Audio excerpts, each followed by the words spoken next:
തദ്ദേശ സ്വയംഭരണ തെരഞ്ഞെടുപ്പ് കഴിഞ്ഞതിന് ശേഷം സ്വന്തം MLA ഓഫീസ് നഷ്ടപ്പെട്ടിരിക്കുകയാണ് പെരുമ്പാവൂർ MLA എൽദോസ് കുന്നപ്പള്ളിക്ക്.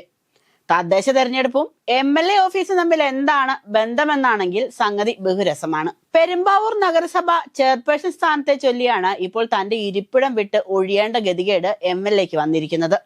ഇനി കാര്യത്തിലേക്ക് കടക്കാം. പെരുമ്പാവൂർ MLA എൽദോസ് കുന്നപ്പള്ളിയുടെ ഓഫീസ് സ്ഥിതി ചെയ്യുന്നത് പെരുമ്പാവൂർ നഗരസഭയിലെ 20-ാം വാർഡിലാണ്. തദ്ദേശ തെരഞ്ഞെടുപ്പ് നടക്കുന്നതിന് മുൻപ് ഡിസംബർ മാസം ആദ്യമാണ് പഴയ ഓഫീസിൽ നിന്നും MLA 20-ാം വാർഡിലെ പുതിയ ഓഫീസിലേക്ക് മാറുന്നത്. കെട്ടിട ഉടമയുമായുള്ള അടുപ്പം കൊണ്ടാകണം എൽദോസ് കുന്നപ്പള്ളി വാടക കരാറൊന്നും എഴുതാതെയാണത്രേ പുതിയ ഓഫീസിലേക്ക് മാറിയത്. ഡിസംബറിൽ തെരഞ്ഞെടുപ്പ് മുന്നിൽ കണ്ടാണോ കെട്ടിട ഉടമ MLA ഓഫീസിന് സ്ഥലം കൊടുത്തതെന്നും സംശയിക്കേണ്ടിയിരിക്കുന്നു. സ്ഥലം MLAയുടെ സപ്പോർട്ട് ഉണ്ടെങ്കിൽ എന്തെങ്കിലുമൊക്കെ നേടാമെന്ന് കെട്ടിട ഉടമ ചിന്തിച്ചു കാണും, സ്വാഭാവികം. അങ്ങനെ കെട്ടിട ഉടമയുടെ ഭാര്യ 20-ാം വാർഡിൽ കോൺഗ്രസ് സ്ഥാനാർത്ഥിയായി മത്സരത്തിനും ഇറങ്ങി. മത്സരത്തിനിറങ്ങിയ കെട്ടിട ഉടമയുടെ ഭാര്യ ജെസി AG 20-ാം വാർഡിലെ കൗൺസിലറായി തെരഞ്ഞെടുക്കപ്പെടുകയും ചെയ്തു. തുടർന്നാണ് ഇവർ പെരുമ്പാവൂർ നഗരസഭയുടെ ചെയർപേഴ്സൺ സ്ഥാനം വേണമെന്ന നിർബന്ധം മുന്നോട്ട് വെച്ചത്. ഇവർക്ക് പുറമെ മറ്റു 3 പേർ കൂടി ചെയർപേഴ്സൺ സ്ഥാനത്തിനായി മുന്നോട്ട് വന്നിരുന്നു. എന്നാൽ തെരഞ്ഞെടുപ്പിൽ വിജയിച്ച മറ്റു കൗൺസിലർമാരുടെ അഭിപ്രായങ്ങൾ കേട്ട DCC KS സംഗീതയെ അധ്യക്ഷയാക്കുകയായിരുന്നു. ഇതോടെയാണ് കെട്ടിട ഉടമയ്ക്ക് MLAയോട് വിദ്വേഷമുണ്ടായതെന്ന് തോന്നുന്നു. പുതിയ ചെയർപേഴ്സണെ തെരഞ്ഞെടുത്തതിന് പിന്നാലെ MLAയോട് കെട്ടിടം ഒഴിയാൻ ഉടമ ആവശ്യപ്പെടുകയായിരുന്നു. വാടക കരാറോ മറ്റു രേഖയോ ഇല്ലാത്തതിനാൽ കെട്ടിട ഉടമ പറയുന്നത് കേൾക്കാനേ MLAക്ക് സാധിച്ചുള്ളൂ എന്നാണ് അറിയാൻ കഴിയുന്നത്.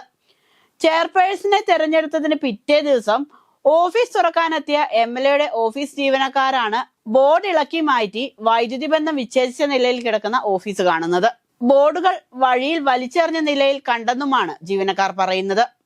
ഇത് സംബന്ധിച്ച് കെട്ടിട ഉടമയോട് ചോദിച്ചപ്പോൾ മറ്റൊരു കെട്ടിടത്തിലേക്ക് മാറിക്കൊള്ളൂ എന്നാണ് പറഞ്ഞതെന്നും പറയപ്പെടുന്നു. പീഡന കേസിൽ കുറ്റപത്രം സമർപ്പിച്ച് ഏകദേശം നാട്ടിലും പാർട്ടിയിലും നിയമസഭയിലുമെല്ലാം അത്യാവശ്യത്തിന് ചീത്തപ്പേരുള്ള ഒരു MLA ആണ് എൽദോസ് കുന്നപ്പള്ളി എന്നാണ് പൊതുവെയുള്ള വിലയിരുത്തൽ.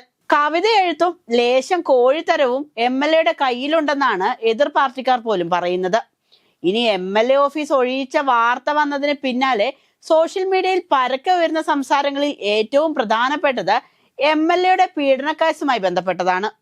ഓഫീസ് ഒഴിയിച്ചതിന് പിന്നിൽ അത്തരത്തിൽ വല്ല കാരണവും ഒളിഞ്ഞു കിടക്കുന്നുണ്ടോ എന്നാണ് എല്ലാവർക്കും അറിയേണ്ടത്. കാരണം MLAക്ക് അത്ര നല്ല പേരാണ് മണ്ഡലത്തിൽ.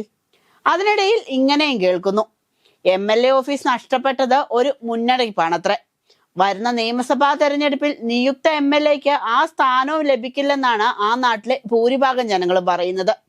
എന്തൊക്കെയായാലും ഇരിപ്പിടം നഷ്ടപ്പെട്ട ശ്രീ എൽദോസ് കുന്നപ്പള്ളി വരുന്ന തെരഞ്ഞെടുപ്പിൽ മത്സരിക്കുമോ അഥവാ മത്സരിച്ചാൽ ജനങ്ങൾ വോട്ട് ചെയ്ത് വിജയിപ്പിക്കുമോ എന്നൊക്കെ കാണാൻ 2026 നിയമസഭാ തെരഞ്ഞെടുപ്പ് വരെ നമുക്ക് കാത്തിരിക്കാം.